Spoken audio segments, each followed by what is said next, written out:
optimal minimalism. At this altitude, I can run flat out for a half mile before my hands start shaking. Can I answer your personal question? Now would seem an appropriate time. What if I did the opposite? I'm a cybernetic organism, living tissue over a metal endoskeleton. Tim Ferriss Show. This episode is brought to you by AG1, the daily foundational nutritional supplement that supports whole body health. I do get asked a lot what I would take if I could only take one supplement. And the true answer is invariably AG1. It simply covers a ton of bases. I usually drink it in the mornings and frequently take their travel packs with me on the road. So what is AG1? AG1 is a science-driven formulation of vitamins, probiotics, and whole food sourced nutrients. In a single scoop, AG1 gives you support for the brain, gut, and immune system. So take ownership of your health and try AG1 today. You will get a free 1-year supply of vitamin D and 5 free AG1 travel packs with your first subscription purchase. So learn more, check it out. Go to drinkag1.com/Tim. That's drinkag1, the number 1, drinkag1.com/Tim. Last time, drinkag1.com/Tim. Check it out. Hello, ladies and germs. Reindeer and elves, crazy Bulgarians sitting across from me.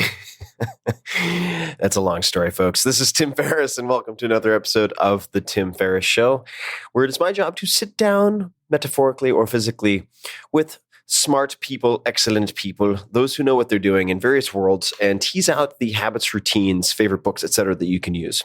And this time, we did something that I'm usually allergic to. We actually talked about politics. Now, we did talk about how this gent lost 60 pounds. We did talk about his ascension into the ranks of the best respected media companies in the world, top 15 companies, according to Inc. magazine recently in the last week. In fact, I'm talking about Ezra Klein. And before you cut bait and run because I said politics, realize that I never talk about politics. I feel like an ignoramus, and that is by design. We don't talk about the T word. We don't talk about presidential stuff. We talk about how can you influence the rules of the game by which this country is run, or your city, or your state, because I've decided that it's time for me to perhaps jump in the fray. Ezra, at Ezra Klein on Twitter and other socials like the Facebook, is founder and editor-in-chief of Vox.com, an explanatory news organization that now reaches more than 100 million people each month through articles, videos, newsletters, and podcasts. Before that, or I should say previously, he was a columnist and editor at the Washington Post, a policy analyst and so many acronyms, a policy analyst at MSNBC, and a contributor to Blurm. Oh my God. Hey, crazy Bulgarian. Do I need more caffeine? I think I do. He was named one of the 50 most powerful people in Washington, D.C. by GQ. Esquire says he, quote, gives economics columnists a good name, end quote, which Ezra hopes is accurate. He's written for The New Yorker and the New York Review of Books. And his primary podcast, The Ezra Klein Show, very, very popular, is a long-form interview show where he talks to the smartest people he can find, including past guests like Bill Gates. What? Rachel Maddow, Andrew Sullivan, Atul Gawande, I'd love to interview him too, Slack founder Stuart Butterfield, the Today Show's Trevor Noah, and many more. He also co-hosts The Weeds, or maybe it's Weeds, but the is lowercase. So I'll call it The Weeds, a weekly policy podcast with his colleagues Matt Iglesias and Sarah Cliff. We talk about a whole lot here. It's a shorter episode, perhaps around an hour and 15 minutes. And we cover a lot of ground. So I think you guys will enjoy it. And this really came from a personal place. I have opted out of political discussion for a long time. Do not worry. This podcast is not going to turn into any type of ranting machine. Really, it's very proactive. How do you influence policy? If you don't like, well, let's say sharks having their fins cut off because someone granted Chinese fishing rights to Costa Rica, what can you do? That actually is something that happened related to me. Or if something you care about, like a startup or anything, is about to be snuffed out by some questionable tactics in a place like DC, which happened to me once, or elsewhere, what can you do? And turns out there are things that you can do. And this is about the tactics and strategies you can use to not just be a chess piece on the chessboard, not just to be a good chess player, but perhaps to actually change the rules of chess so that you can stack the deck in some respect. That is it. So without further ado, please enjoy my conversation with Ezra Klein. Ezra, welcome to the show. Thank you for having me. I always think that you live in New York City, which you do not, but we happen to coincide. In this case, I'm living in New York City for the day. And I want to set the tone or set the visual for people who are obviously not here, besides my imaginary friends at least. I am wearing a shirt that Jocko Willink gave me, and you can Google him to figure out who he is. And it says, "Know the darkness." And we're in a room in a hotel that was set aside to be quiet, and we had to close the blinds. So it is literally dark.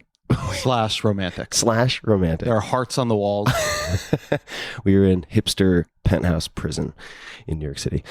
So the question that I really wanted to jump into first, and this may be an odd jumping off point, but I had read that you were bullied when you were a kid. Yeah.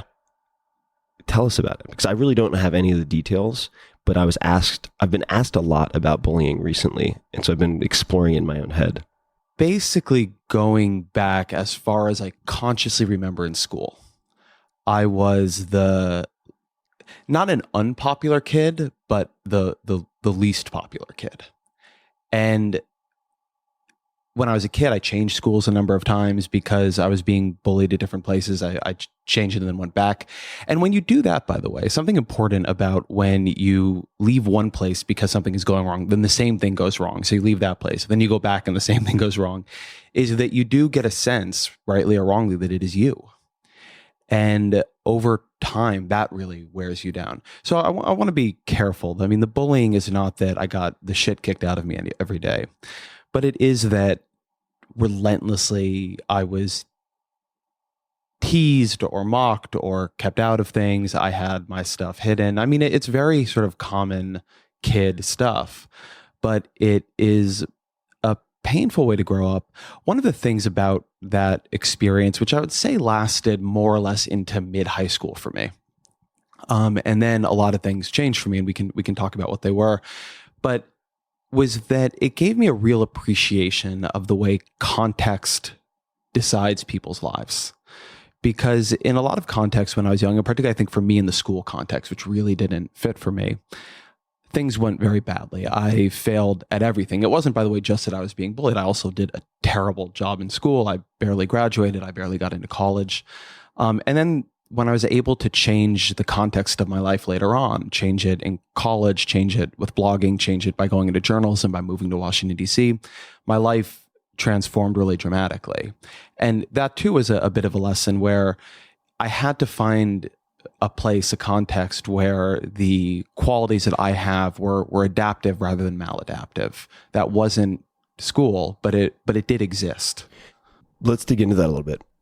When you were going from place to place, what did you think at the time was wrong with you?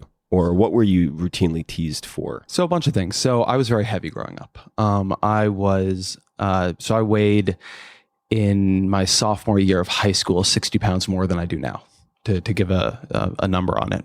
So one, just being fat as a kid gets you bullied. Maybe not in every case, but certainly in a lot. I would not say I was a particularly great dresser. Although one thing I will say on that is I did, as part of my trying to get away from this, go to a school for a couple of years that had a dress code. Not that I thought that was the issue.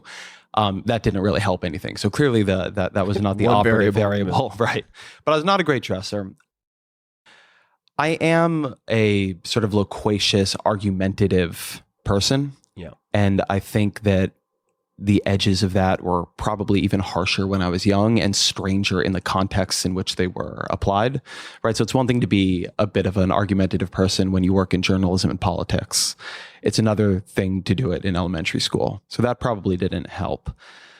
Another thing, though, that when I look back, if I could have, and I'm not sure I would change my life because I like how it's worked out, but if I were giving advice to my younger self, something that I didn't do, something that I do regret, is that I didn't go and find and take comfort in spaces that might have been more natural to me. So that wasn't really possible, I think, in elementary school.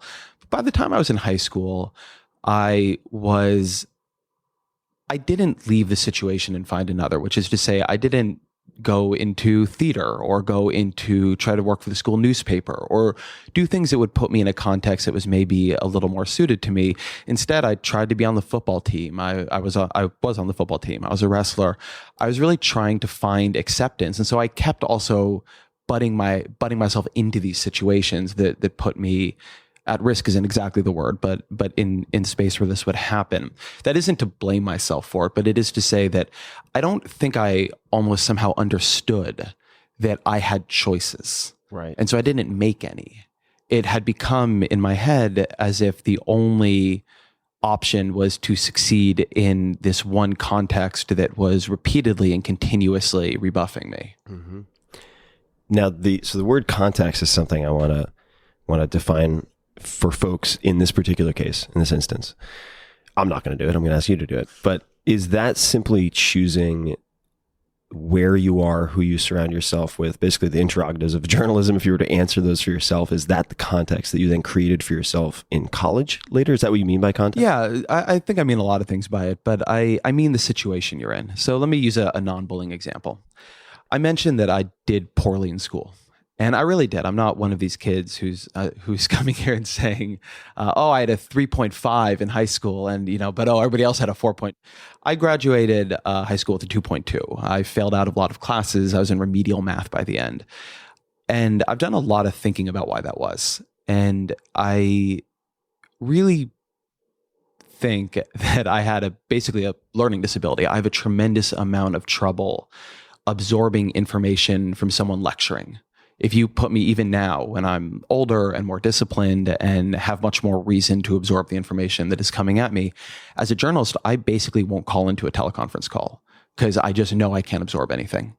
And so I would spend all day sitting in this classroom where somebody was talking at me and I just couldn't focus on it. I couldn't absorb any of it. And because there is this cultural message in America where when you see kids in school on television, everybody's always doodling and daydreaming and, thinking about something else. And I mean, that's the meme about it. So I thought everybody was actually doing what I was doing and never, ever under any circumstances paying attention for even 2 minutes. And that wasn't true, obviously. Other people were paying attention. They were taking notes. They did know what the hell was going on when they looked at their homework. Later, when I went to college doesn't really ask that of you. You don't really have to attend class if you don't want to. You can read the book and then you can write an essay. There are other ways for me of absorbing information that I am much better than average at. I'm really, really good at absorbing information in conversation. I'm really good at absorbing information from reading. And so the extent that I could be in a place where I could do that, I could actually succeed academically. And so it was the difference between those. I was the same person, but in one, the particular set of strengths and weaknesses I had led me to be one of the worst performers. And in another, the exact same set of strengths and weaknesses I wasn't the best performer in college, but I did very well. And that to me was a big lesson. What was your major in college? Policy. That makes sense. I wish I hadn't done it, even though nowadays I love political science. It is at the core of my work. And I think among journalists, I am unusually focused on it as a way of understanding American politics. I had a lot of trouble in college understanding how it related. I was already doing political writing then, and it just somehow didn't click.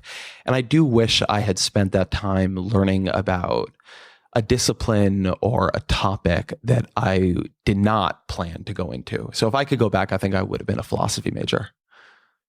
A surprising number of people I've interviewed on this podcast ended up being philosophy majors.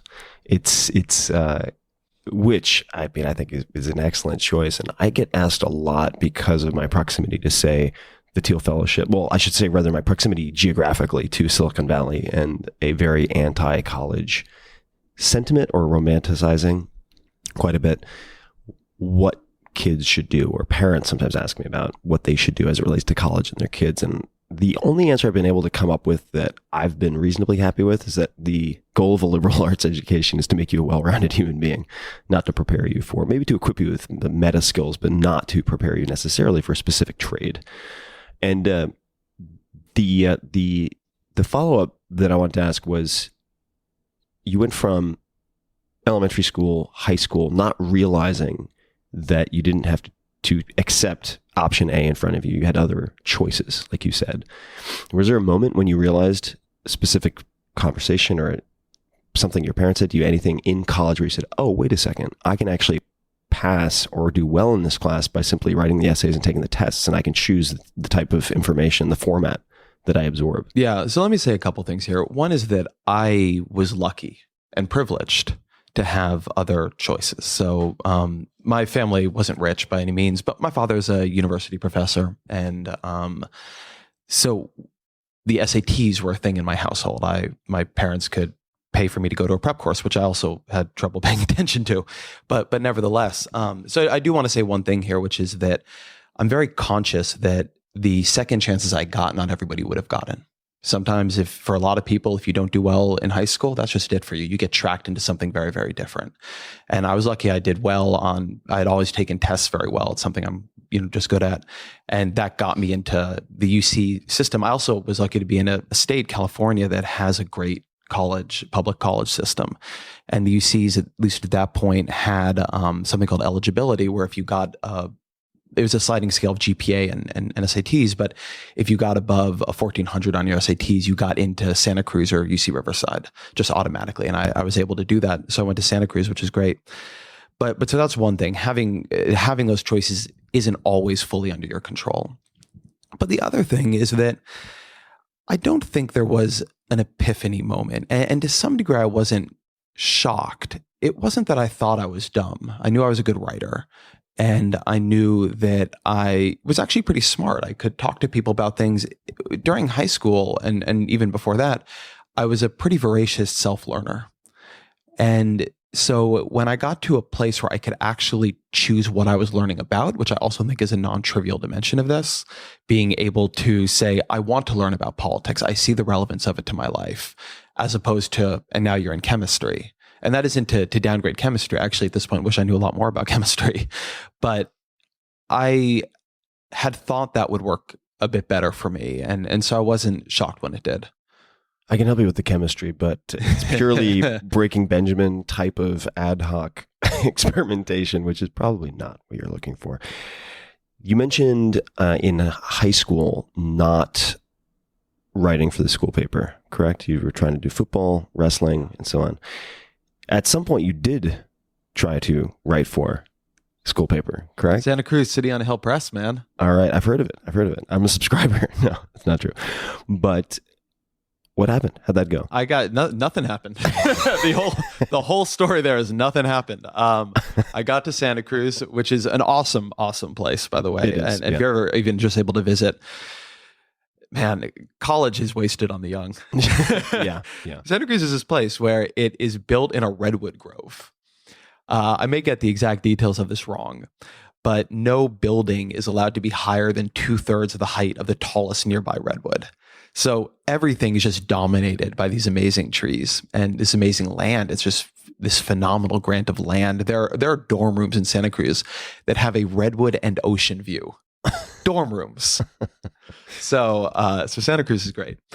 And I just got in there. I was trying to figure out what I would be doing or what I wanted to be doing. And I applied to work at City on Hill Press, which is the student newspaper. And I just got rejected, which was not strange. I mean, I didn't do the student newspaper in high school. I had no obvious aptitude in that. I will say, though, there are different ways you can frame the story of your life. One of them is through the things you achieved. It often feels to me that the truer one for me, or at least an as true one, is through the things that I wanted and didn't get that turned out to be extreme blessings. So at about the same time, I applied for Santa Cruz City on Hill Press. I don't know why I just said that so formally. The student newspaper. I'm sold. It's still, it has this vaunted space in my imagination. I had started what at that point was an unknown thing, which was a blog. We were right in the beginning of the early political blogosphere. This is 2003. You started the blog before you tried to pitch the press. I was bored. I went to Santa Cruz and it was great, but I was a college kid and I just didn't have that much to do. So I had begun reading some of these bloggers, and in particular, there was a kid at another college across the country named Matt Iglesias who had a really good blog that I really liked. What was it about? Politics. And it was just this super smart, analytical Harvard student writing about politics. And it'd become a pretty, again, in the early blogosphere, pretty central blog. There was him. There's a guy named Kevin Drum, who was actually in my hometown of Irvine, California. But I looked at Matt and I thought, well, if this college kid can have a blog, then maybe I can. But if I had gotten into City on a Hill, I'm sure I would have just done that, right? It would have been much more absorbing. It would have had a big, big social component. The people I know who did student newspaper work, they really got into it. But I didn't get that. Why and so did they I spent, reject you? Nobody ever told me.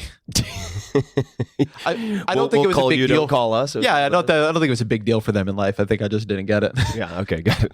But that left me with a lot of time to focus on blogging, which at that moment didn't at all seem like a good trade. Nobody in 2003 thought blogging was going to be a pathway into journalism or into anything else. Nobody even knew the word, but turned out to be arguably the central pivot moment in my life. How much time did you spend on it? When I took to that, it's funny because we talked about context changes before, but the real context change for me wasn't high school to college. It was high school to blogging. When I found that, something happened to me where I was writing. I wasn't writing for a big audience. I had, by 2004, let's say. What year of college would that be? This would be going into my sophomore year sometime. By 2004, I was getting, I think, 35 readers a day. And I think that I cared more about those 35 readers a day than I have ever cared. I mean, I love the audience, but I felt so amazed that 35 people, and on some days when I got to Matt Iglesias, like 150 people would come to the site. It blew me away. And when I found the space where what I could do was read what I was interested in and then process it through writing. And that's an important thing for me, because going back to this idea of how do you absorb information, I'm good at absorbing it by reading, but the real way I come up with ideas is by talking about or writing about what I have. Definitely. The inputs. Well, that's what Kevin Kelly, the founding editor of Wired, says too. He says, I write to find out what I'm thinking. I think that's a Joan Didion line. Yeah. I'm going to blow up Kevin Kelly's spot here. I may actually be misappropriating a quote and attributing it to Kevin, but he elaborates obviously, but it's something like, I don't know what I think until I start writing. I think that's deeply true. And I found blogging, and, again, I'm writing for 15, then 30, then 45 people a day. And I just took it from the beginning. I just got addicted, like really addicted. It was a little blogspot blog. And I would wake up at 7 a.m. as a college student and be writing blog posts so that my East Coast audience, all 9 of them, had something to read. I was writing in college, I was writing 15 things a day on the blog. Wow. I barely ever partied, in part because I did not figure things out socially for a couple of years later still. So I didn't have many friends. When did you lose your weight? Sophomore year of high school. So around the same time. Oh, of high school. Of high school. That was a big turning point in my life too. How did you lose the weight? What was the trigger also? I got rejected by a girl I really liked. Ah, yes. So that was a trigger. This is a perennial. So I had the option to absorb that as I am not a likable person, or not a lovable person, or this beautiful girl didn't want to be with me because I'm heavy, and I'm not saying correctly, by the way. I don't want to suggest that as an objective view of the reality, but it was the way I absorbed it. But it was a choice between, she rejected me for reasons or due to factors I can't change, or due to factors I can change. Yeah, and this was the face-saving way to do it. And so something kind of clicked there. I'm not really sure what or why, but for 6 months I ate the exact same thing every day, and I ran 3 miles a day. What do you eat? I'd have to. All right, I'm going to try to remember this. I woke up and I ate what did I have for breakfast? Oh, I had 2 eggs with salsa for breakfast every day. And then at 10 a.m. Scrambled eggs? No, they were just like fried. Okay. And I was not a good cook. Right. Fried eggs with salsa. I had not read the 4-Hour Chef.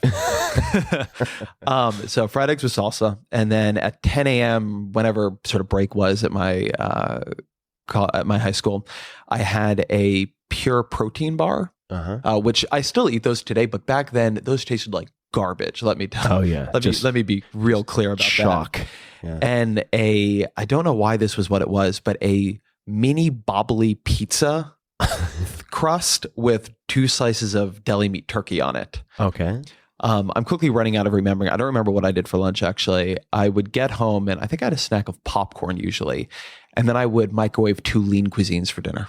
Mm-hmm. That was what I ate every day. How did you decide on that particular regime?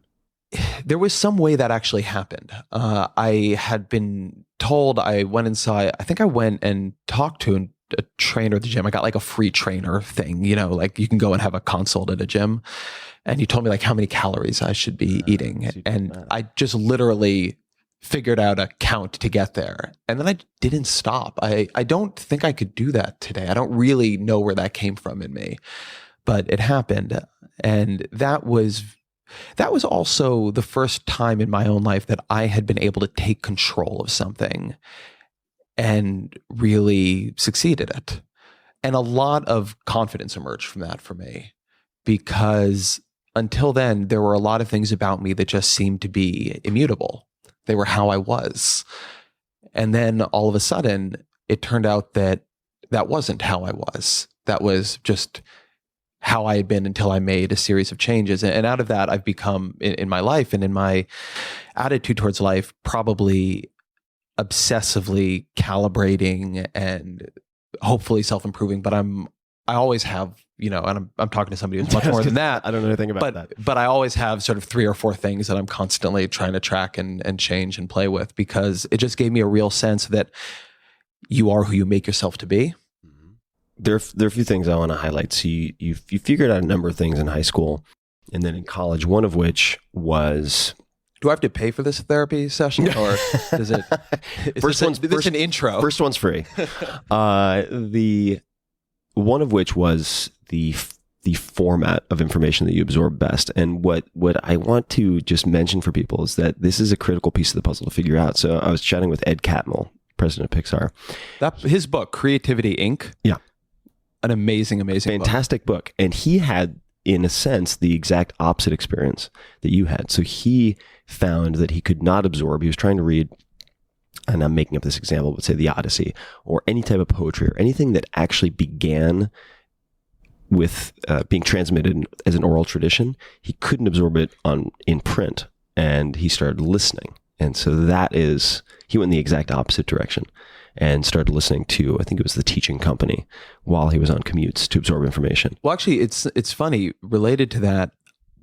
Something I have learned later in life is that I can absorb information from listening extremely well if it is the secondary thing I'm doing. So I actually cannot sit at my computer and watch a TED Talk. I can't do it. But I can listen to a podcast while I walk my dogs or clean my house or whatever. And so I absorb now, particularly because I have less time to read, because my job has more of a management schedule. I absorb a tremendous amount of information through podcasting while I am doing other things. And I don't know why that makes it possible for me, but it somehow does. Similarly, in my office at work, I have a lot of trouble paying attention during meetings. So my office is littered with things that I can play with in my hands. It's just full of squeeze balls and magnets, and I just every so often just go on Amazon and search fidget toys, and I will buy any fidget toy I can find, and it's full of them. And people think, oh, you have this quirky little office. And the actual reason is that I can pay attention much better if I'm absorbed physically somewhere else. It makes me think, I don't know why this flashed to mind, but you've seen the movie Big with Tom Hanks? I have. When he has one of his first meetings and they walk in, when he's at the toy company, and he's crashing these cars together as they're trying to talk to him. But let's flash forward to the present for just a moment, and then we'll backtrack again. So the first is, what have you listened to most, say, in the last year in terms of... Are you just fishing for compliments? No. I did slip Ezra 20, but he doesn't... I need to tip hundreds with Ezra. So I'm a fan of your show. So I can actually pull out my podcast list here. Yeah, probably the best way to check it out. Oh, of course, I always listen to the Ezra Klein Show and The Weeds, the 2 greatest non-Tim Ferriss podcasts in American life today. So podcasts I like listening to are, I like your show. I'm a big fan of You Made It Weird, the Pete Holmes podcast, which is just a great interview. I like the long form podcast, Reply All. Recode Decode, Kara Swisher, who's part of Vox Media, has a great interview show. Particularly in the election season, I listened to a lot of The Axe Files, which was David Axelrod's interview show. It's great. That's a good one. Off Message by Glenn Thrush, I think is good. That's a political show. I love Conversations with Tyler Cohen. Tyler is brilliant. He's a guy I know well. I've actually been on that show with him, and he just has a mind that works unlike any mind I've ever come into contact with before. What makes his mind different? He's a polymath in a truer sense. So I'll just give you an example from when I was on his show. We were talking about the conversation in America about diversity and inclusion and tolerance and pluralism and multiculturalism, right? It's a Trump campaign related conversation.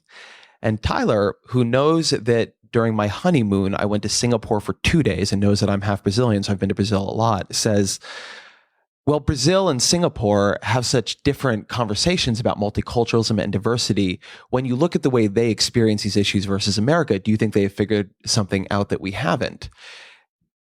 And embedded in that question is one that Tyler is so smart that he actually has a distinct point of view about the discourse around multiculturalism in Singapore, but also thinks other people might also have that view. So just listening to him is a real tour through somebody who is smarter, the mind of somebody who's smarter than you are. I love Death, Sex, and Money. That's a great show.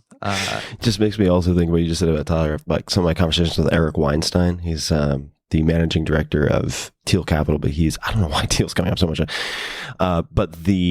He's a mathematician and a physicist, and he'll say something like, well, of course you know what a mirror orchid is. And then he'll just continue He's on. got I'm that. like, He's got that. I'm just not going to pipe up. Switched on Pop is great by Charlie Manning and Nate. I'm blanking on his last name, but it's a good pop culture podcast.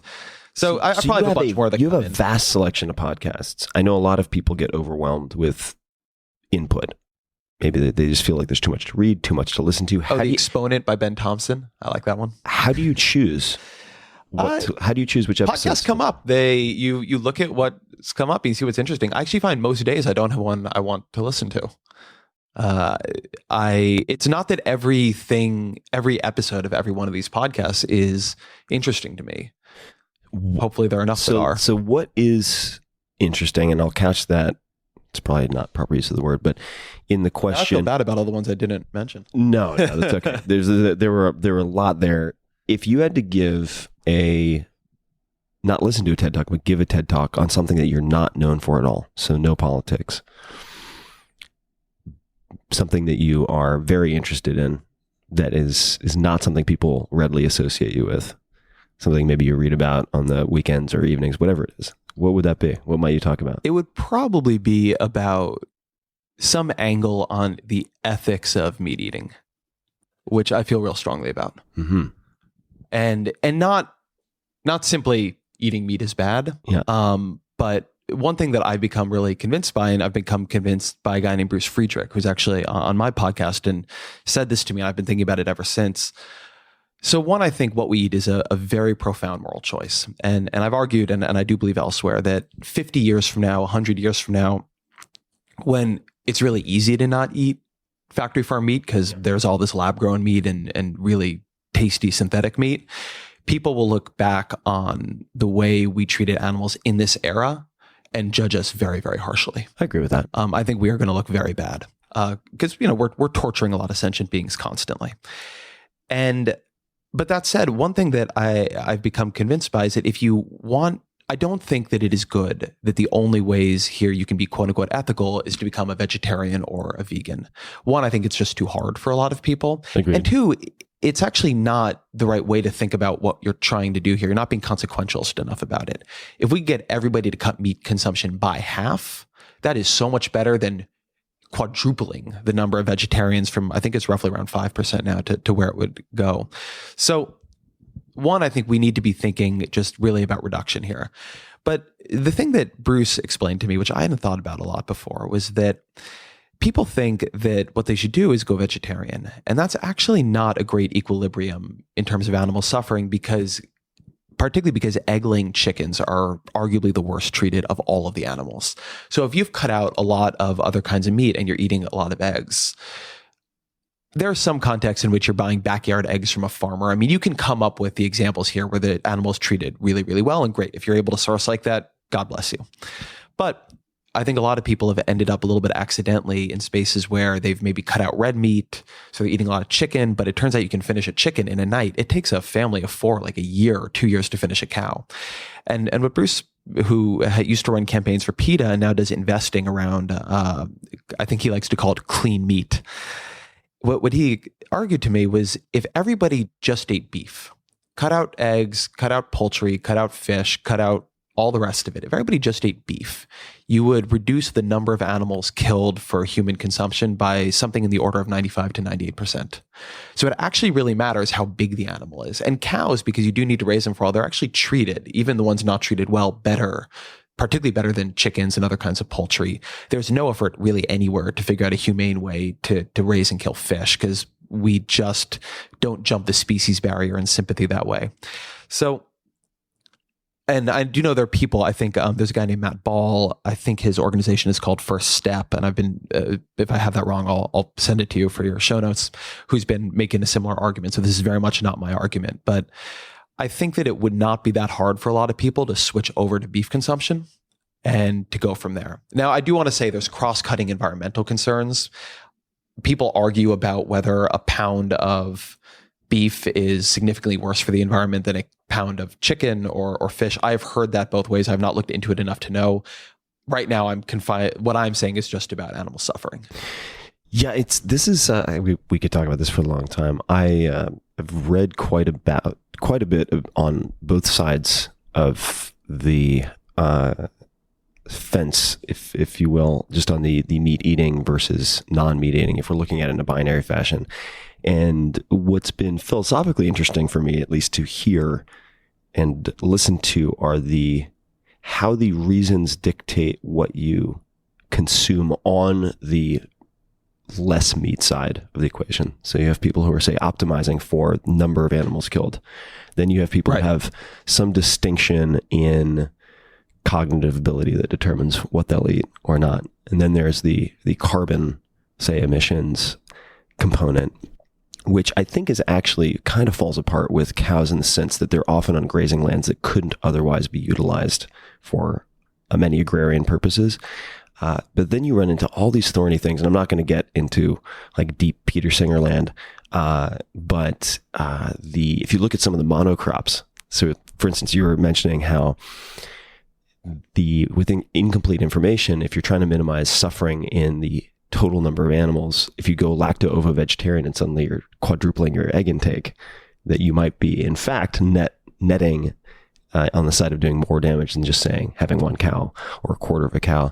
And with the monocrops, soy and so on, if you look at the threshers and the number of animals they end up killing, these small rodents and whatnot, then it becomes a very complex moral decision, or it seems that it can become a very nuanced, I should say, moral decision. I'm not super convinced by the monocrop thresher arguments. These feel to me a little bit like an argumentative move meant to paralyze the conversation in a place of information abundance, right? It's true that we can never have perfect knowledge about all of the consequences of our decisions, but I think this is one where people's moral intuitions here are pretty clear and actually should be followed. I just never meet anybody who says, yeah, factory farming's okay. No.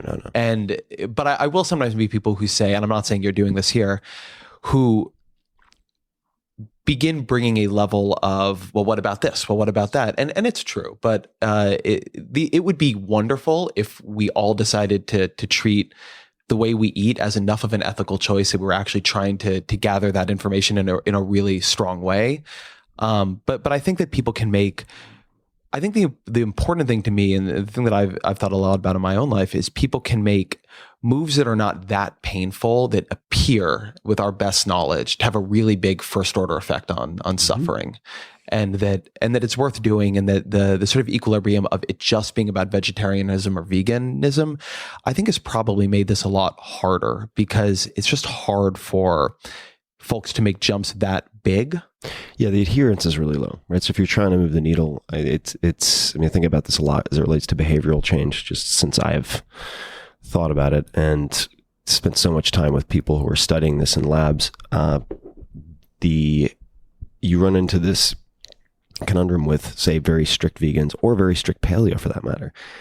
If you try to take someone from 0 to 60 from standard American diet to either of those sides, the drop off that you're going to have is going to probably be above 90% after a few weeks. And then what absolute good have you accomplished? It's a lot easier to get people, say, one step further. It's like, hey, try moving to this protein and consuming either fewer eggs or really paying attention specifically to how you're sourcing. And it's an interesting thing there's a fair amount of behavioral science evidence that it's important to people to act in ways reasonably consonant with the identities they have for themselves.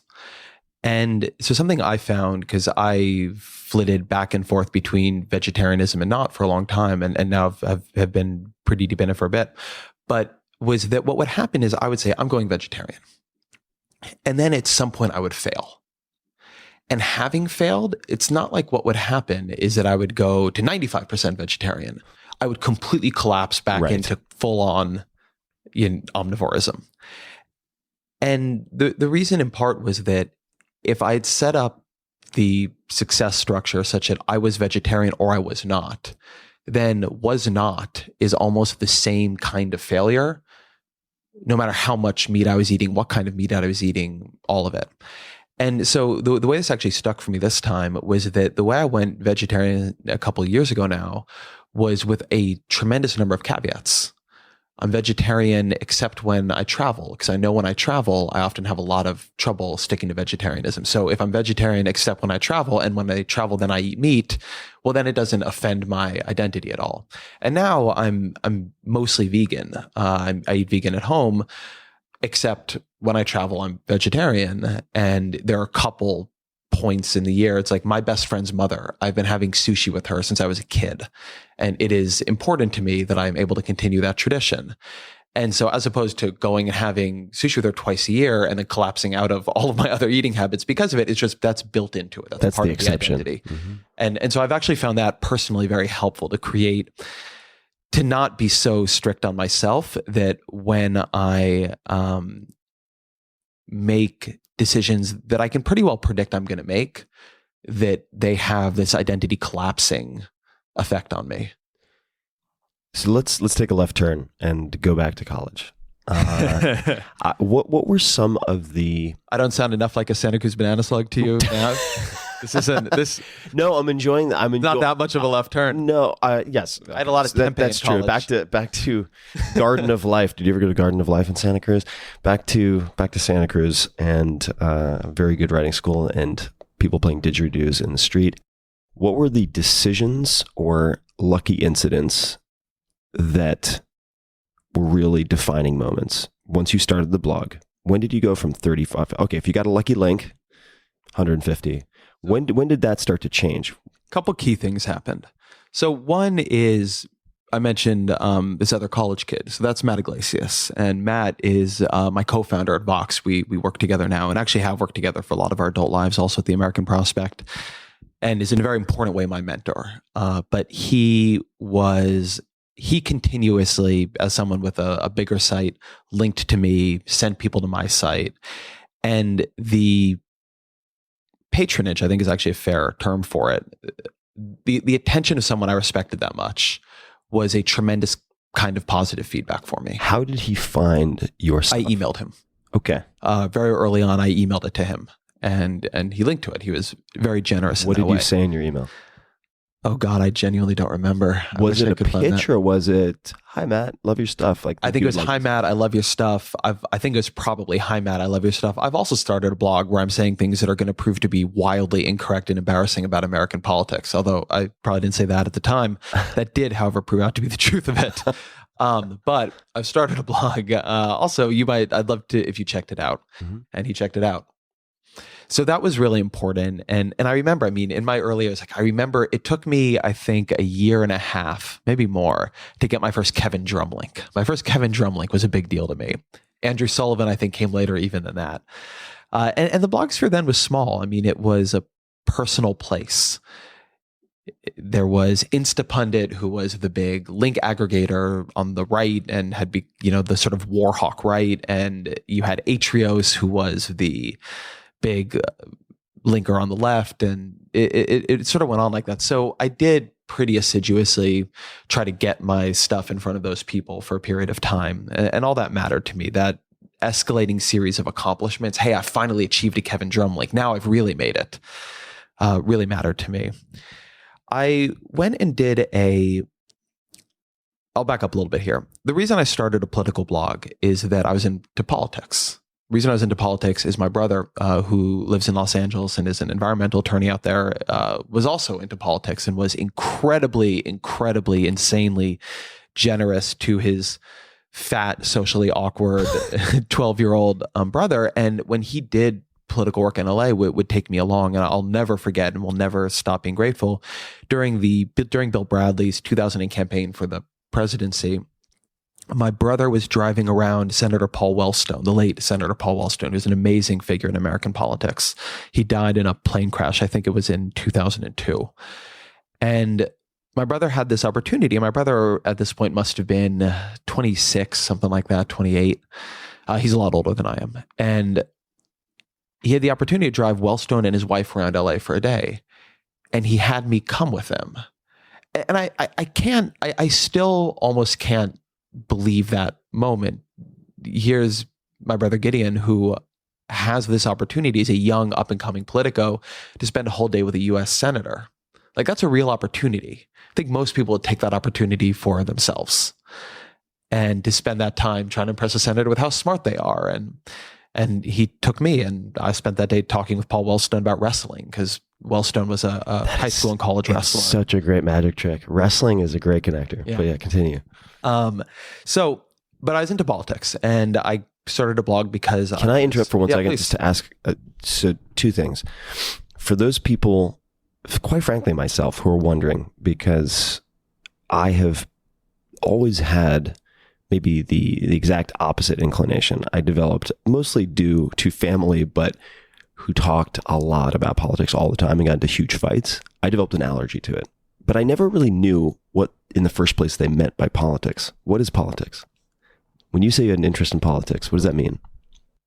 I was interested in the decisions politicians were making to move power, resources, and personnel into different spaces in the American and international space. So in this era, I graduated high school in 2002. So the year before I graduated is 9/11. And 9/11 was a moment that certainly woke me to the idea that politics cared about me, even if I didn't care about it. We were starting wars, and I think people forget this, there was talk at that time of a draft. And in some ways, I think arguably there were good arguments for one, that at least it would have made us as a country think hard about where we were going to war and whether or not we all wanted to bear that sacrifice. But I think that the reason I got engaged in politics, I mean, my family talked about it, but I don't come from a political family. I think the reason that I got engaged in politics was that it was a very, very political time. And I found those questions to be enormously interesting and obviously consequential. I'm not sure that if I had been in this formative period of my life in 1996, I would have found it as obviously consequential. I'm not sure it was as obviously consequential. Which is exactly the time frame that I was in. When the period of time in which I sort of came of age, I think of 2000, I actually thought it would have calmed down, and now it looks like it's ramping back up. But politics got a lot more central to the lives of most people starting in roughly 2001. We've had since then a period of time that when the history of this era is written, they are not going to spend much time on the Clinton years. They're not going to spend much time on the George H.W. Bush years. That era is going to be interesting for the rise of China, the dissolution of the Soviet Union, but it's not going to be interesting for what happened in America. But starting with 9/11, going through the financial crisis, now the election of Trump, we are a country that is, I had a history professor, I transferred to UCLA in my junior year, and I had a history professor there who said, I don't know if you know this, but the fist of history is tightening around all of you right now. And I've always remembered that because I think it's true. She meant that this is a moment that is capital H history. Mm-hmm. This is a moment that when people write about the 21st century, they're not going to skip over. Mm-hmm. A moment when America is going to war, when there's talk of a clash of, this was in 2003 or 4, or maybe a little bit later. This is when America's going to war. People are talking of a clash of civilizations. I mean, it was a moment that felt like history.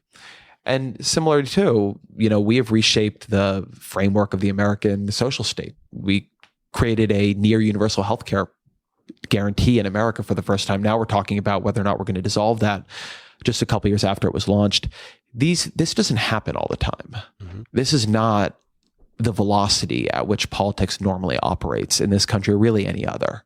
So if we go back to then your exploration, which you said turned out largely inaccurate on the blog in the early days, was there a piece that first felt you made that you'd cracked through? And I remember, for instance, the first post on my blog that ever at the time reached the front page of Dig, and it crashed my site immediately, but that was a big deal. When did you crack out of, or what was the first piece that really, do you remember the first piece that really popped for you? I don't actually, but I'll give a different version of when I knew maybe something was beginning to happen here. And it's a fairly funny story, actually. So in 2004, or maybe this is 2003, but it's the run up to the 2004 election, and things feel very consequential. Bush is a very polarizing president. I was at the University of Santa Cruz. You can imagine which side of that polarization I was on. And there's a lot of talk in the blogosphere, a lot of talk just among people about who should run against him. Now, I very idiosyncratically had become obsessed with a long retired politician by the name of Gary Hart, who I had read, and I cannot recommend this book highly enough. Richard Ben Kramer, a great, great journalist who died, unfortunately, a couple of years ago. He wrote a book, a mammoth book about the 1988 election, which is considered one of the landmark books in new journalism. Just the way it is written is extraordinary. What is new journalism? New journalism was a way of doing nonfiction journalism using the techniques of literary fiction. Mm-hmm. At least the more modern techniques of literary fiction. And I want to say I'm not an expert on this, so there's probably a much more precise definition, but people like Tom Wolfe and Norman Mailer and Richard Ben Kramer, it was a way of writing about the world as it happened, but with a informality and an experimental style that you'd really only seen in fiction until then. And I do want to say, actually, that these things, these books, these changes in language and how you talk about things, these are actually really important to people, more so than I think folks realize. One reason I got into blogging is I remember coming across a blog post where somebody, I don't know how old the person was, but was clearly young, wrote about American politics and used the word props to say that somebody was doing something good, right? Props to them. It sounds dumb, but it actually hit me like a thunderbolt. The idea that you could talk about politics not in the language that George Will talked about it on the Washington Post op-ed page, or that people talked about it on Crossfire on CNN, or that Paul Krugman talked about it. The idea that you could talk about it in the language that you just talked. It seems so obvious now because now so many people do it, but it wasn't then. It's one of the really big things blogging contributed was a breakdown and experimentation with tone. Political tone was very formal and mannered and structured, and it's much more opened up now, including now at very big institutions that previously had a much more mannered, formal, structured tone. So that matters to me. But Ben Kramer, he wrote this book, and this book is just do you remember the title? What It Takes. What It Takes. Yes. The book is called What It Takes. Everybody should read it.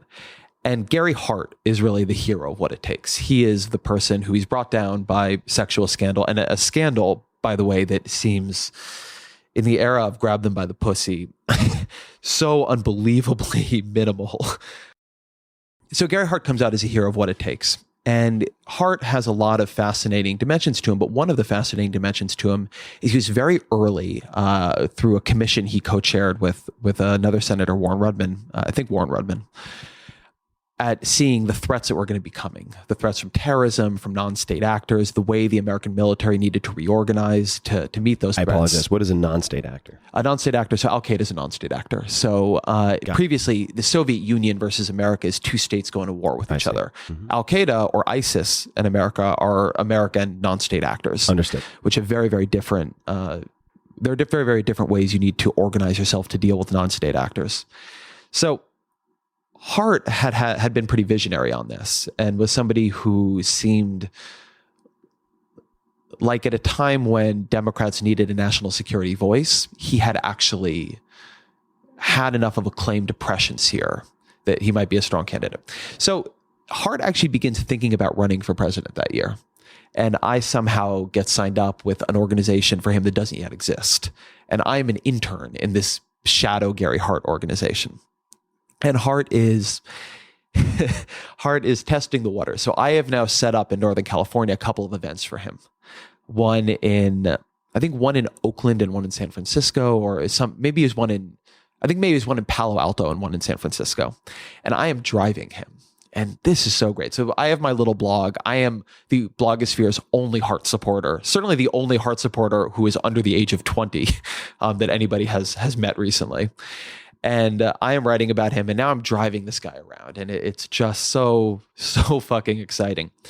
But I'm not an experienced planner of political events, and certainly not experienced in the logistics of getting people to and from them. So these events are not that far apart from each other, either in time or in space. I'm driving Hart around. I had a blue Ford Focus with a stick shift, and I had never driven in San Francisco at all, and definitely not in San Francisco traffic.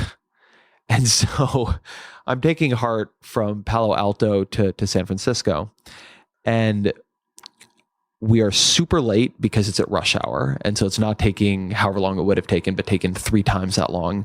And we are on these hills, and I'm burning out the transmission on every one of them. So the car is filled with this acrid stench of the destruction of the undercarriage of this vehicle. And some of these hills, for people who haven't been to San Francisco, I mean, they feel like they're 45 degrees. Yeah, they're vertical. And he is understandably, not unkindly, getting agitated. At one point, he asks if I would like him to drive. Eventually get him there. All the events themselves went fine. But it was an unpleasant experience for everybody involved. It was stressful. It was the next day he announces he is not running for president. And it's probably not, but I have always wondered if he was like, I am too old for this shit. I do not need idiot kids burning out their transmissions, getting me late. Like that's not the life I need to lead as a human being. But so Gary Hart drops out, and I write on my blog, which again, 35 people a day at this point, that I'm really bummed. The candidate I supported is not in the race anymore. I get an email from Joe Trippi, who is the campaign manager for Howard Dean's campaign. And Howard Dean's campaign is really taking off at this point. And Joe Trippi worked for Hart in '88 and was very involved in the early blogosphere and was very fascinated by the idea that there was this college kid somewhere writing about how Gary Hart is great. That just seems so incongruous to him. And he invited me to come out and work on the Dean campaign, to intern for the Dean campaign that summer, which I did. Now, I had thought that I wanted to work in politics. I actually wanted to be on campaigns or somehow be involved in the actual work of politics. And what I learned that year was that I actually hated working in campaigns and being in politics. I didn't like supporting a candidate because it meant I had to support them even when they said or did things that I didn't like. Not that Dean did so many terrible things. It's just I wasn't 100% on that campaign or any campaign. Meanwhile, my blog was beginning to take off. People were listening to me. I was now at hundreds of people a day. Occasionally, when I got a couple big links, 1,000. And I loved it. It was really satisfying to me. It was really fascinating to learn about things and go where my interests wanted to take me. And so that was really the pivot moment in my understanding of my own career, where I went from thinking I would work in politics to I would write about it, and also recognizing that I was not built or cut out to support candidates. That wasn't a personality that I had, and so that wasn't going to work for me in the long run. So if we then flash forward to, say, Vox, or actually, no, let's not approach it that way. What are, from that point forward, some of the decisions, most important decisions that helped lead you to where you are now? So a bunch of things happen, and often they relate to not getting something I wanted. So I did not get an internship at the American Prospect that I wanted. But then when I was panicking, I got an internship at the Washington Monthly, which is a small policy. I think now, well, I don't know how often it publishes now, but it's a small policy magazine out of DC, as was the American Prospect for that matter. And the Monthly was an amazing place to do an internship. I mean, that's where it cemented for me that I wanted to be a journalist. And I was there. It was edited by a guy named Paul Glasters. So one, it's a very policy-centric place. It is a place that is interested in how government works, in the mechanics of it, in the functioning and quality of the bureaucracy. So it takes policy and politics seriously. And I think something really important about the work I've done, including at Vox, is my background is in the policy blogosphere and then in the world of policy magazines, as I'll explain. And those are very idiosyncratic worlds that used to be extremely small. And my career, as much as anything, has been about expanding the audience for that kind of coverage, from seeing it as a boutique thing to seeing it as a mainstream thing. And that's a thing I think I'm proudest of doing. But so I was at the Washington Monthly. Paul Glasters, who is the editor of it now, I believe, was the editor. He's fantastic. But the two senior editors, and they seemed so senior to me now, but I realized now they were just in their 20s, but were Nick Confessore, who is at the New York Times now, and Ben Wallace-Wells, who's at the New Yorker. And both of them are just extraordinarily talented journalists who were also extraordinarily kind to their interns and actually gave us real work to do. And so I got a sense of what it would be like to be a journalist. So I didn't get to go to the slightly bigger place. I ended up at the slightly smaller place. And being at the smaller place, it meant I had a lot more contact with the people working there, a lot more opportunity to do things. It was a fantastic experience. I transferred. I didn't really, even though I did better in college, I didn't really like college. So I thought maybe what I didn't like was Santa Cruz. So I transferred to UCLA. Turned out what I didn't like was college. I just don't really like being in school. And my junior year, one night I was sitting up complaining I was friends with Matt Iglesias at this point, and we were IMing, because back in the day you IM'd. So I was like, ASL, Matt. No. Matt, you're too old. What is ASL? You don't know what ASL is? I don't know what ASL Age, is. sex, location. Ooh, that's a useful one. Yeah. Well, I'm not sure it is anymore, because I think it's now all on your Facebook profile. Yeah. But that's what you did back Find then. me on IRC chat. So I'm talking to Matt, and I was complaining about that I didn't want to be doing some midterm paper I was doing. And he's like, well, you should apply for the American Prospects Fellowship. I said, well, I'm a junior. He said, yeah, but do it, whatever, leave college. And I actually looked, and it was possible for me to finish up to do enough in the summer that I could graduate if I needed to. So I applied for the Prospects Fellowship, and I also applied actually for the New Republic's reporter researcher position. I never got a call back from the New Republic, which was a slightly more prestigious magazine at that point. So I might have taken that instead. But their reporter researchers actually did a lot more base level work for the institution. So they did a lot more copy editing and fact checking. Would have been a much worse job for me at a place that would have been much more ideologically difficult for me to be. At that point, the New Republic was extremely pro-Iraq war. I was quite against it. By then, I wasn't originally. So it would have been a very awkward fit. But I didn't even get called back for that. So that went nowhere. I did get the American Prospect job, which was amazing and was the perfect first job in journalism for me.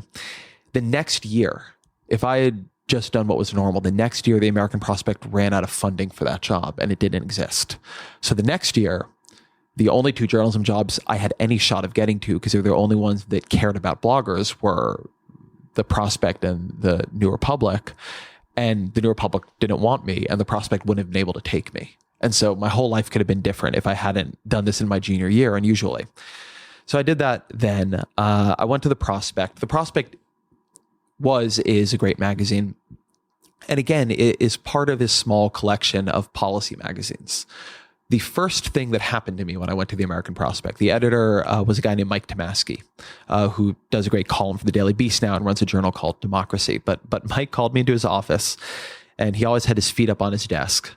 And he called me in, and I think this is my first day there, a week there. And he says, go find out what's hot in poverty. I was like, what? And he said, Katrina happened. This is post Katrina. This is late 2005. And he says, there's a big conversation about what to do about poverty in this country. Go find out what's happening in that conversation. I don't really now, with more experience, recognize that as an article pitch. And yet it was such a place where that could happen is such a great place. A place that thinks what is hot in poverty is a sentence that makes sense, right? Right. A lot of places would not consider there to be such a thing as hot in the poverty reduction community. To a place that would just send a young reporter with really no experience to learn about that. Give them a feature. That became a feature for them. And so my time at the American Prospect, and then the third thing that happened there, which was really, really, really important, it was key to my career, is I was a really good blogger. I'm willing to say that. At that point, and what blogging was, and I was good at that. But I didn't know how to do anything in journalism. I didn't know how to structure an article. I didn't know how to report. I didn't know how to pitch. I didn't know anything. Now, I'd written for, like op-ed-like columns for the LA Weekly. I'd done a couple little things, but I didn't really have any skills aside from write my opinions on the internet. And the American Prospect was a place that was willing to take me on the strength of my blogging because they were very early into the blogosphere and wanted to get some of these young bloggers. And in return for that, and in return for paying me extremely little, teach me how to be a journalist. And they did that. Mike Tomasky, what was the acronym we used? Pick up the damn phone, PUTDP. He would always say, pick up the damn phone to you.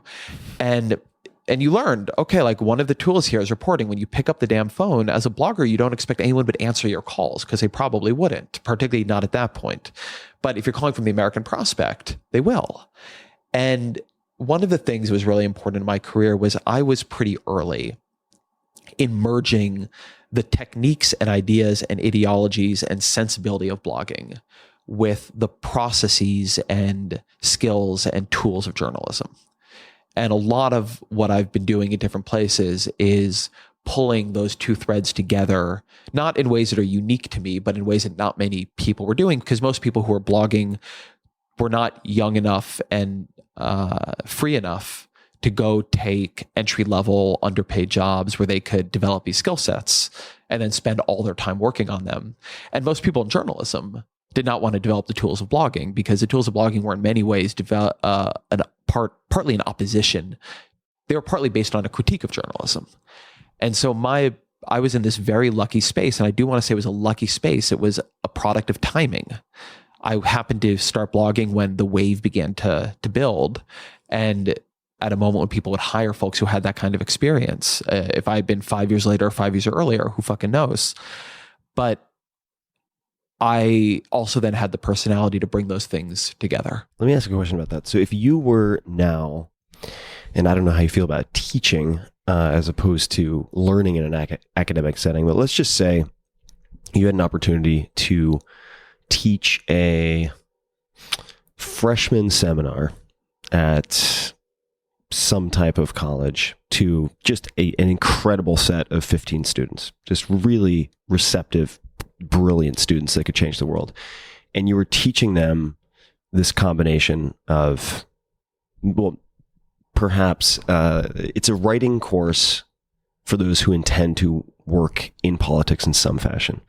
What might the first lessons or areas of focus look like?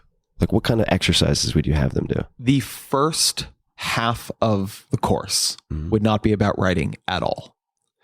One of the criticisms I have of journalism is that we are too focused, and it's funny because it's a little bit distinct, maybe even contrary to what I just said, but we are too focused on journalism as a universally applicable skill set, tool set.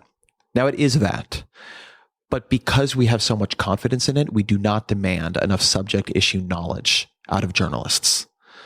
And the first half of the course would be about how to learn about policies, how to learn about campaigns, how to find the right information sources, how to know what kinds of information are credible, and how to develop a I often think of my writing as as having sort of an iceberg metaphor. Any individual piece is the tip of the iceberg, but the pieces only work because of what's beneath. They work because of the superstructure of knowledge that hopefully, if I've done my job right, I've developed over a period of time. The subject matter expertise. So the place where I broke through, you asked earlier about actually breaking through, and in my head where I broke through came much later. The story that I broke through on was Obamacare and healthcare policy generally. And the reason I broke through on it was that long before it was an issue, I had developed an idiosyncratic interest in it. This was when I was at UCLA on my blog. And I had just for no particular reason begun reading think tank healthcare policy proposals. And then I checked out a bunch of books from the UCLA library and wrote a series, which is probably the most popular thing I'd done until that time, called The Health of Nations, where I wrote up what now I think you would characterize really as Wikipedia summaries of how does the German healthcare system work, the French healthcare system, the Canadian, Japanese healthcare systems. And I had spent all this time over those next couple of years just writing and arguing with people about healthcare. And what that meant was that by the time it actually became an issue in American politics to report on, I had a very unusually deep knowledge of healthcare policy. Not healthcare politics. I didn't have great sources. I wasn't the person who could break stories necessarily, but I had read a lot of Congressional Budget Office reports, a lot more than a lot of the people who in theory were actually the folks covering healthcare. And so when that began happening, I could deliver pretty good news reporting and analysis very fast, because when somebody said something or they released something, I had a model to put it into. I recognize like this is getting a little bit rambly, but I think this is an important thing to me, so I'm going to ramble into it anyway.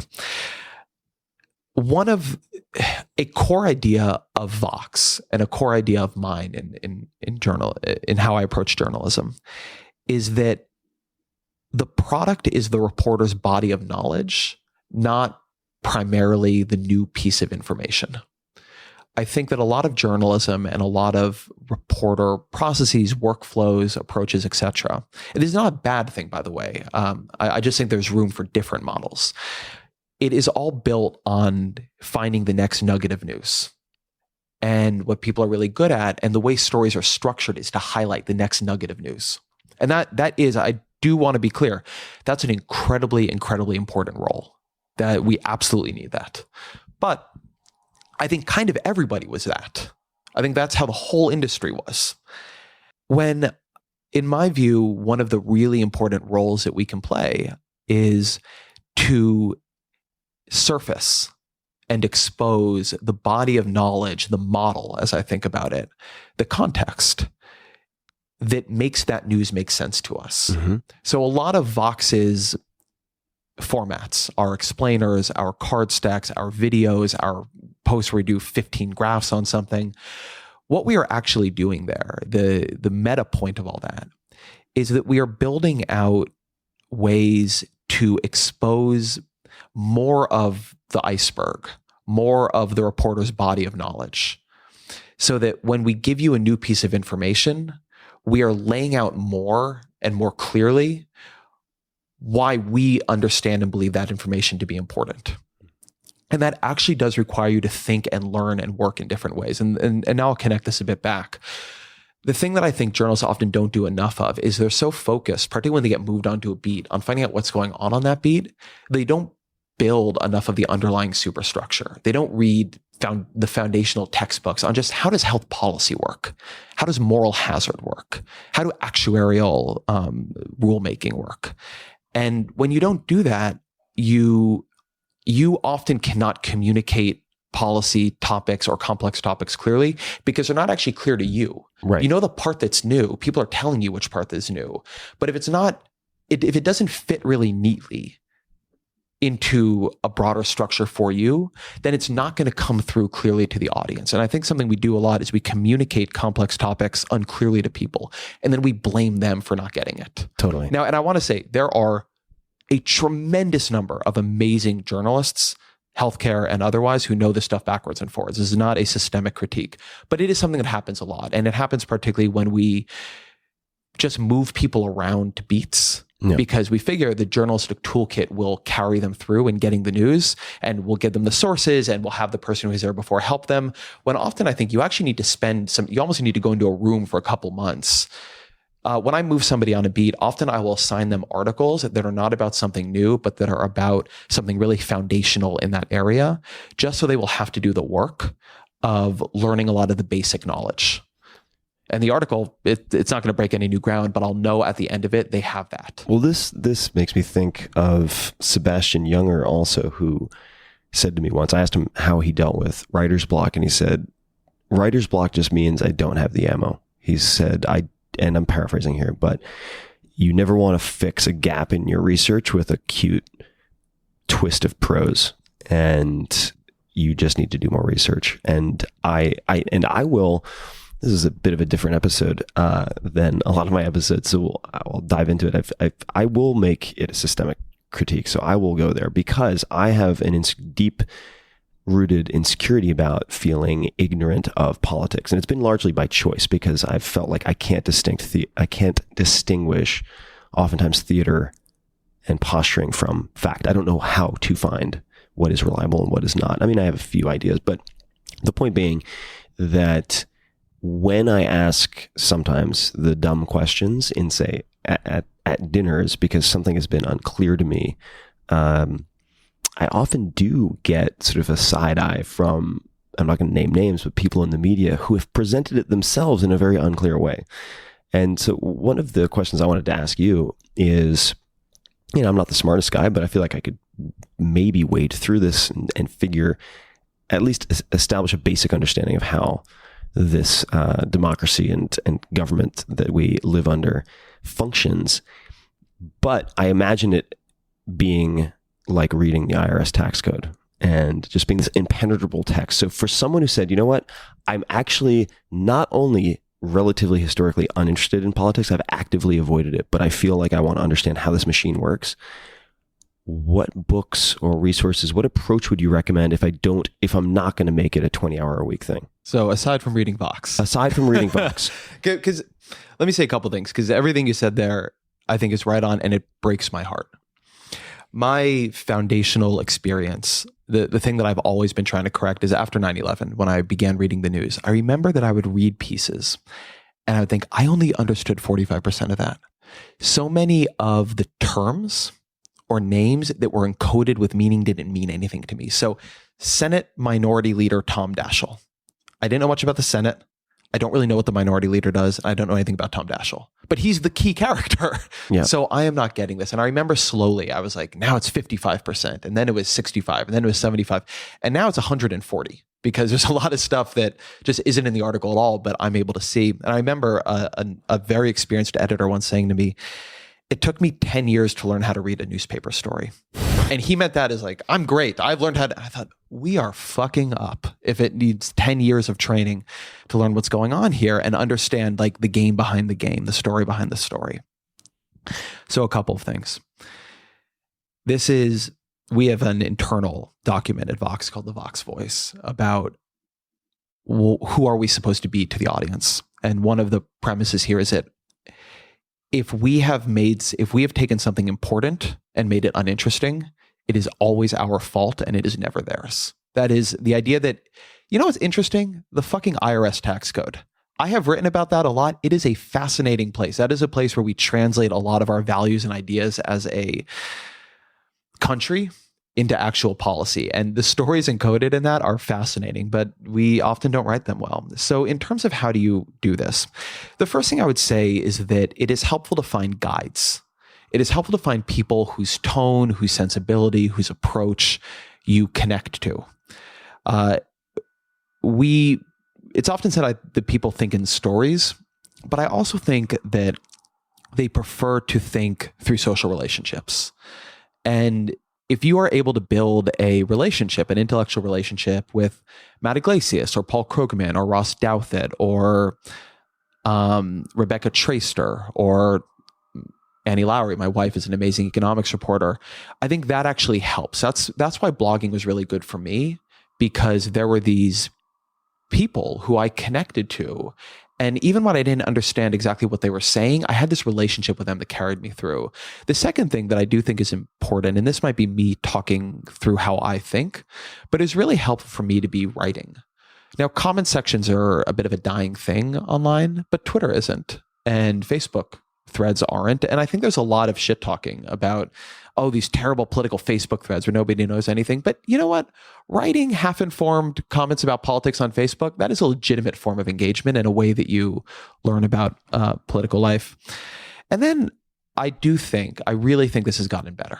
I really fundamentally, at my soul, believe this has gotten better. I think that in the last 10 years, both a number of outlets, again, I really think like Vox, but also a number of traditional outlets who used to be much more mannered and buttoned up and for the experts, have opened up their writing styles a lot and made it a lot easier to read what they're doing.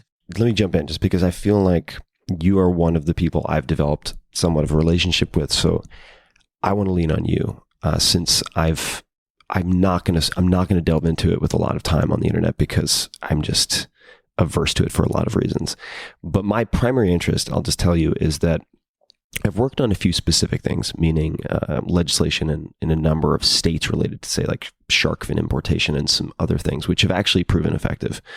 But outside of that, my interest in politics is, I guess, twofold now at this point. One is that it's become clear to me you can be a great chess player, but it's on some level much more interesting if you are able to influence the rules of chess itself. So I feel an obligation to gain a better understanding of how it works, also from an intellectual standpoint. So if there are any books that someone who has been actively avoiding politics for a long time would read that could increase my level of understanding, that would be amazing. And then the second thing, and we may not have time for it today because this is going to wrap up in just a few minutes, so we'll probably do a follow-on, is my interest is in active change. And I remember I was told once, I'm not going to name the person, but the right-hand man of a very well-known politician said to me, because I was talking to him about this, and he said, just imagine that you have maybe maximum 6 bullets per year.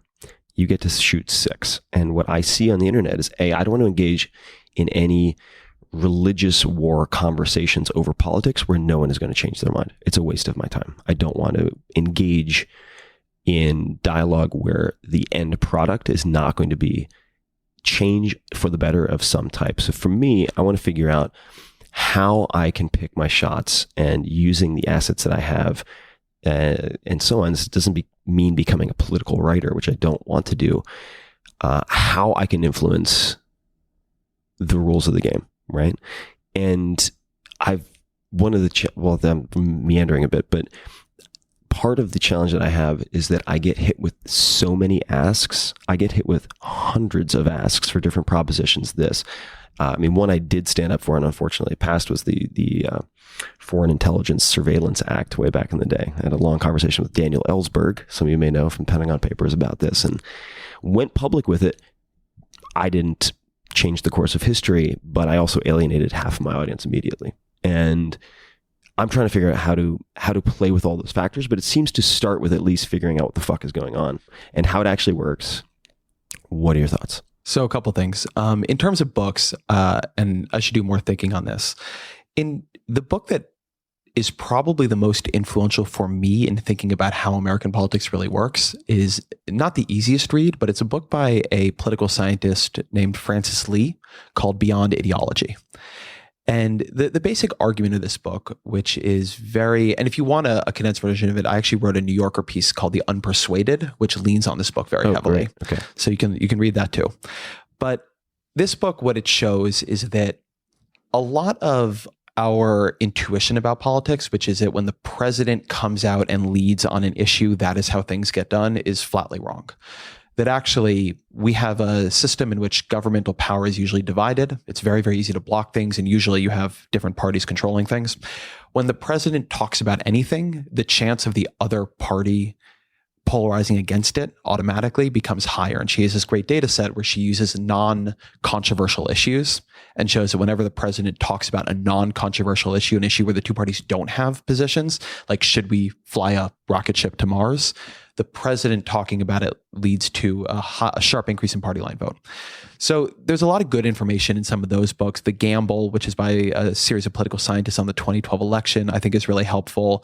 It's a guy named Bob Edwards, who's written a series of books on presidential rhetoric. Those are books that they're not the friendliest tours through American politics, but they are the most information rich that come to mind immediately. So that's one thing. The other, I do not think there's a way to invest in politics aggressively that will not lead to some controversy. These are things where disagreement is real, but I will say that people overinvest in the headline issues. They are unlikely to change minds on issues where everybody already has a very intense position. Where there is a lot of room in politics to change things is to raise the salience of issues that people do not currently care a lot about. So I think that something that I and others have tried to do over the last couple of years is raise the salience of the filibuster as an issue that is important in American politics that people should care about more. And that actually has changed. The filibuster has weakened a little bit. My friend Matt Iglesias and others have been very aggressive, Ryan Avent and others, in talking about housing density, zoning policies, occupational licensing. These are city level policies that people weren't really thinking of as big problems in the American growth story 10 years ago, but I think are now developing an appreciation for them. And neither party is particularly polarized on them. In fact, there's a lot of agreement. So just by raising them as issues, there's been, I think, a lot more opportunity to get things done. So to the extent that you can take people and convince them to care about something new, where maybe the battle lines in American politics are not already extremely drawn, that can be very, very powerful. So if I were you thinking about this, I would be not looking to weigh in on somewhere where there is already a raging war, but to weigh in somewhere where maybe people haven't thought about this, or maybe they underrate the importance of it, but would be open to deciding that this should be higher on their priority list, because that can be a very powerful thing. And there can still be the chance to create an equilibrium around it that is non-polarized. So I definitely want to have more conversations with you about this. I'm going to do some reading first, though, so I'm not a complete idiot. And just we're going to wrap up in a minute, but I'll tell you another reason why, or another moment when I actually became more interested in this as a skill set. And I want to very much develop a toolkit for myself so that I can pick my shots, maybe involve my audience, maybe not. But I after my TED Talk, which at the end closes with a discussion of education reform, really dove into it for a number of years and looked at public school education in the U.S., spent a ton of time. I met with some lawmakers, and I remember at one point being really just beaten down and exhausted. It involved teachers unions, this, that, and the other thing. And I won't bore you with the details, but I ended up having lunch with a senator. And he said to me, look, a lot of people come out of, say, entrepreneurship business, Silicon Valley. They think they've figured out how to do one thing. They come in here, they try to change it, and they get chewed up and spit out by this bureaucracy. They don't make any lasting change. He said, perhaps what you should think about, and he wasn't talking about himself, but he said, I hate to put it this way, but perhaps you should just raise a bunch of funds and buy yourself a lawmaker, meaning the support and whatever it might be, campaigning and so on. And I thought to myself, I was thankful to this guy because we'd actually spent quite a bit of time together. I was like, for just like saying it how it is, if that's how it is. And then B, that's fucked up. That's horrible and really depressing. And C, if that's the way it actually is, I need to learn how to deal with that. I have a couple thoughts on this. Okay. And so, and then we'll wrap up and we'll do a follow on because we have so much more to talk about. Number one, money in politics is toxic and it is poisonous, and you can hear it right there. It erodes trust in the system, and it doesn't work like that. Mm-hmm. It is not impossible to bribe your way into some kind of political outcome, but it is quite difficult, particularly anything that people are thinking about and hearing about. No, just to be clear, I'm not talking about bribes. No, I know. But I think the way people imagine that going when you say buy a politician is that you give the politician X amount of dollars or you fund a super PAC for them. And then, basically there's money changing hands so that they will vote a certain way on an issue. On some issues where, particularly issues that are more or less out of the public eye, that stuff does happen. On the big issues, polarization, party incentives, electoral incentives are just much more powerful. And I'll just say, this year has been a powerful way of thinking about what money can and can't buy, because across all of the elections, Jeb Bush was the best funded Republican. Hillary Clinton was by far the better funded general election challenger. Money, it is a bad thing in American politics. There's almost no version of campaign finance room you can propose that I won't support, but I think people overrate its power. So let me give you a different twist on that, though. The thing people really underestimate and really underinvest in is city and state politics. Tremendous amounts of change can happen there. Tremendously important things can begin there. And there's a lot less polarization, a lot less opportunity to access your legislators or the other relevant decision makers, and a lot of opportunity then for things to spread. So, I mean, you think about the way in which marijuana is being legalized slowly but surely across the country. That is beginning in states. You wouldn't have been able to fight it in Congress first, but by starting in a couple of states, you're able to have a national impact. And one thing, if I could change anything in the way people engage with politics, this is actually probably a good thing to say. I wish people thought less about the president and more about Congress, and less about national politics and more about state and local politics. I think at every level, we tend to try to default to treating politics like an episode of The West Wing, where the president is a main character, then there are all these other supporting characters, and the question is, can he make a stirring enough speech? That isn't how it works. And that also isn't where most of our power is individually. Look, you live in a big state. California is an important place. Where California goes, oftentimes so too does the nation. And you have and also you have the insane, totally fucked up California ballot proposition process, which for all of its problems does create a much easier access point to potentially hosting very, very large experiments that maybe the political system would not want to host normally. So I would think less about Congress and more about the place you actually live, with people who will actually listen to you, who don't have as many folks vying for their attention, and who maybe actually have a little bit more space to run because of it. All right, guys, I'm going to do a bunch more thinking on this. I'm going to try to get over my lifelong allergy to the word and the concept, and all of the dinner brawls that I witnessed my relatives having, to actually figure out how this works and do some good. So, to be continued. Ezra, where can people find you, connect with you, and so on? So on the internet's at vox.com. That is our website. And it has all the normal social media manifestations you would expect. I'm on Twitter at twitter.com/Ezra Klein. Have two podcasts that, if particularly people enjoyed the politics section of this, they might enjoy. The Weeds, where I talk policy with Matt Iglesias and Sarah Cliff every week. And then the Ezra Klein Show, where I do long interviews with very smart people. And I'll try one closing question. If you could put short message on a gigantic billboard to get a message out to millions of people, what would it be? So actually, I've thought about this question when you've asked it before.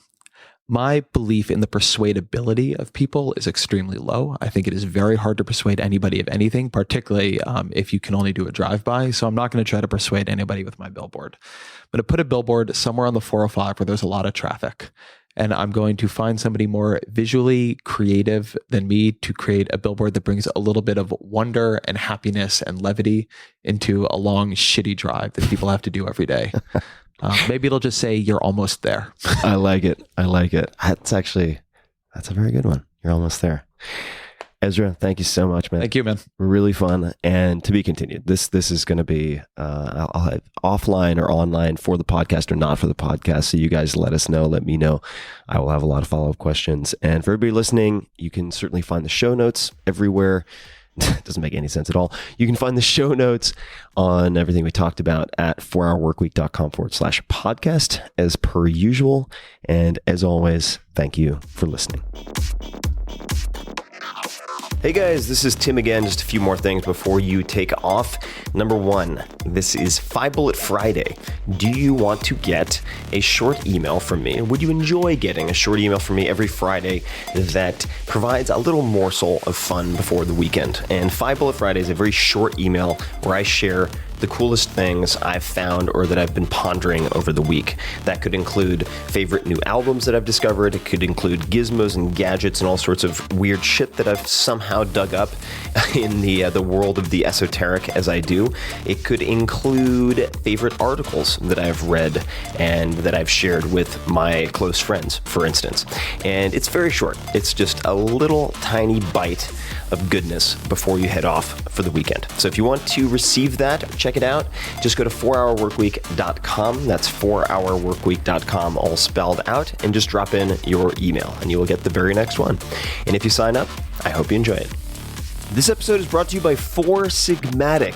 I reached out to these innovative Finnish entrepreneurs of all things because a very skilled acrobat introduced me to one of their products, which is a mushroom coffee made out of chaga mushroom, powerful antioxidant, considered a superfood. I was introduced to chaga by Laird Hamilton, of all people, and another mushroom called lion's mane, which is considered a nootropic or a smart drug. And I had half a packet. Let me put this in perspective. It tasted just like coffee, just add to hot water, only 20 milligrams in half a packet of caffeine. That's as little as 1/10 what you would find in a strong cup of coffee. And I was on fire for the entire day. I probably got more done in that day than I got done in the 3 or 4 days prior to that. So I would highly recommend checking it out. It is very impressive. You will not see visuals, so you can use it for work. And you can check it out at 4sigmatic.com/Tim. That's 4sigmatic, SIGMATIC.com/Tim, and use the code Tim to get 20% off your first order. I highly encourage you to try it out.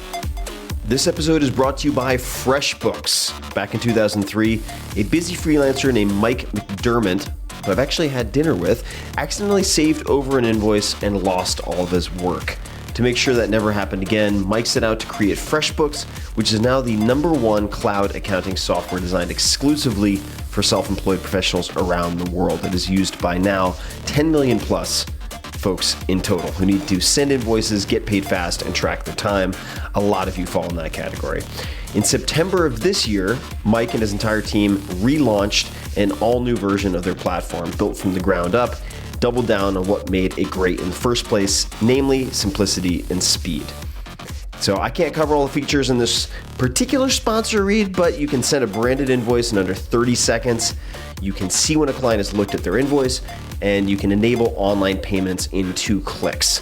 If you need customer support, you will get a real human being on the phone in 3 rings or less. And there are many other things you can do. You can take pictures of receipts on your phone using their iOS mobile app and make expenses a million times easier, etc., etc. It is a rad service. A lot of you have recommended it to me. That's how this came to be, as a sponsorship. So to claim your 30-day unrestricted free trial, that means no credit card needed, and see how the brand new FreshBooks can change your freelancing game, go to freshbooks.com/Tim and enter Tim, TIM, in the How Did You Hear About Us section. That is freshbooks.com/Tim.